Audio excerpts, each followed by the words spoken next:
The Pard Nightstalker series features digital night vision scopes that are designed to look like a regular scope, but offer more versatility. The Pro and EX models can be considered big brothers to the Nightstalker Mini that we've reviewed previously, in that they're larger, offering more features for a bit more cost. The styling of the Nightstalkers is like traditional rifle scopes, and the Pro and EX are roughly the same size as a typical 3 to 18 power analog scope, at 361mm long. Fully decked out, they weigh 730 grams and 896 grams respectively, so they have a bit more bulk than comparative analog scopes, but the amount of features Pard have packed inside makes this a worthwhile compromise. The scopes come with a set of rings that work well. They weigh 56 grams each and clamp to the 30mm tubes using 4 screws and grip tape. One of the rings features a recoil lug that helps mount it in a secure and repeatable manner to a typical tooth rail like this, but it can be taken out if you're on a flat-topped surface. The 2 screw clamps are also sprung for easier removal and attachment. The mounts are on the high side, so it's worth keeping that in mind when considering whether they will suit your application or not, but I found they worked fine. What makes these scopes night vision is an infrared sensor inside that works with sources of infrared light to allow shooters to see in the dark. They also have regular colour sensors that work effectively when the sun is up, or at night time if you're using a torch that throws a coloured beam of visible light, such as white, red or green. Both the Pro and EX are fitted with a 4K CMOS sensor that allows for excellent detail to be picked up and shown through the display screens in the ocular of the scopes. The Pro has an in-plane switching LCD screen that's 800 by 800 pixels, whereas the EX has an organic light-emitting diode screen, which is 2560 by 2560 pixels. While both displays show great colour and detail, the EX has about 10 times more pixels, and you can definitely notice the extra clarity at both day and night. The image you see when looking through the Pro is completely round and gives the feel of looking through a traditional glass scope, whereas the EX has a slight crop at the top and bottom of the image. I didn't find this a problem, and to be honest, I didn't even notice. And it has to do with the fact that the overall display has far more pixels.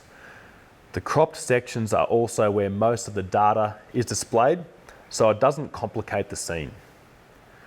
With the Pro, the view is obviously cut into the rectangular display, so this means your target will fill a little more of the screen than will be shown on video recordings, but the EX has an advantage with its display in that the field of view at 100 meters on the 5.5 zoom is 10.7 meters, nearly double the 5.7 meters of the Pro. Both scopes can take pictures and record video, but the image you look through on both scopes has more detail than the files it spits out at the other end. It's also worth noting that while the EX takes larger photos than the Pro records slightly larger video. Pard doesn't specify why on their website, but I would assume it has to do with overall processing speed and writing memory. In any case, you'll see some comparisons rolling on the screen here showing a 1-to-1 comparison of the photos and footage. Both scopes record with more than enough detail for various content creation applications. For my testing, I mounted the Pro on a 22 long rifle and the EX on my 223. I sighted in both scopes during the daylight, and the colour image was more than adequate for precise shooting. You have 6 brightness settings to choose from to fine-tune what suits you.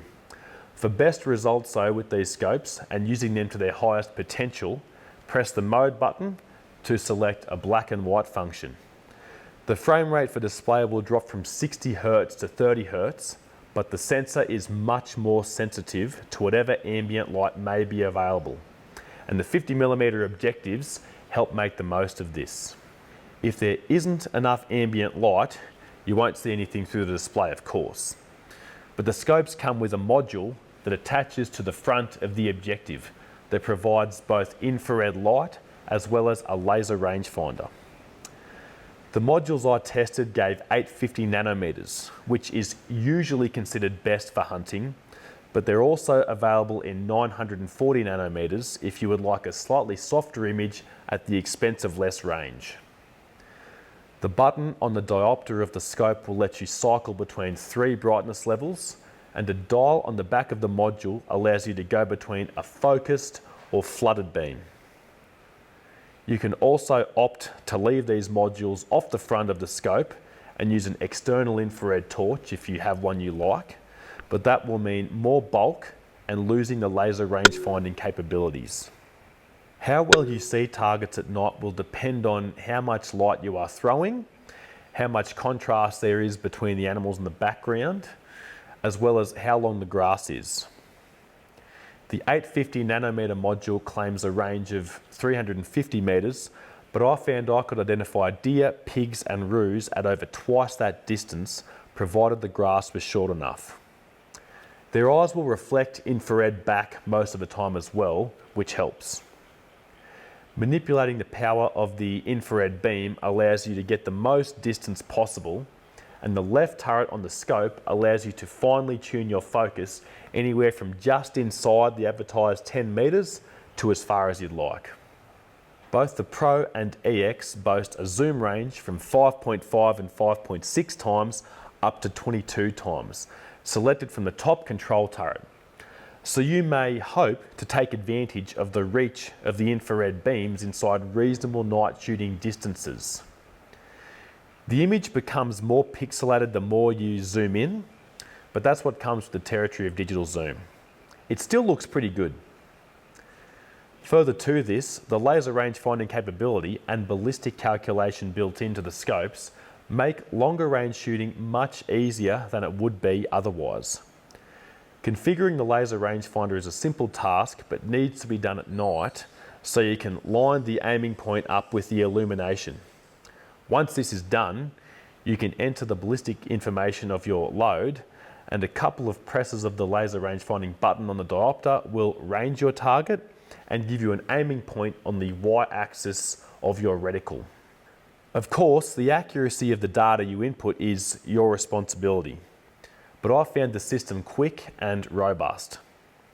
The same can be said for the zeroing process, where you have the options of 6 or 7 different reticle styles in a few different color options. You also have the option of storing multiple ballistic profiles in the scopes for various applications.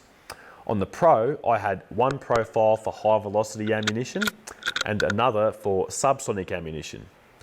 As you'll see in some of the footage, I was able to shoot rabbits confidently at over 100 meters with the subsonic after setting up a 50 meter zero. I didn't test this feature with the EX on my 223 as all the shots were inside about 150 meters anyway, but I think it's safe to say this feature works well. If for whatever reason you decide to run these scopes without the module attached, you can still use the ballistic compensation feature, but you'd need to range the target with an external rangefinder and then wind in the adjustment manually. All these features, as well as plenty of others, are available through the top turret. A short press opens the basic menu options, and a long press opens the full range. You can look these up in your own time as the possibilities are extensive, but both scopes are packed with features. Further to this, buttons on top of the diopter control color modes, as well as photos, video, range-finding, Wi-Fi, and stepping back through the menu. If you download the Pard Vision 2 app on your phone or tablet, it allows you to access some of these features as well as download images and watch the live action. The advertised eye relief of 100mm doesn't include how far you've wound the eyepiece, so getting behind these scopes is a very comfortable and familiar feeling, as close to the feeling of an analog scope as can be hoped. The side of the diopter also has a rubber cover over a panel where you can plug in your micro SD cards to capture your photos and videos, as well as an HDMI input and USB-C input. Both scopes are powered with an 18650 rechargeable battery, but the EX has an additional inbuilt 21700 battery. This sees it weigh roughly 170 grams more than the Pro, but it also means you can last up to 14 hours before you need to switch the 18650 out. The Pro manages 6 hours at best, but with both scopes, the amount of runtime you see will have a lot to do with how much illumination you're using. These Pard Nightstalkers offer a lot of capability in a package that is pleasing to the eye and priced nicely, with the Pro retailing for $1,549 and the EX retailing for $2,049. Shooters looking for a versatile optic that can be used out to a fair distance would do well to check these scopes out.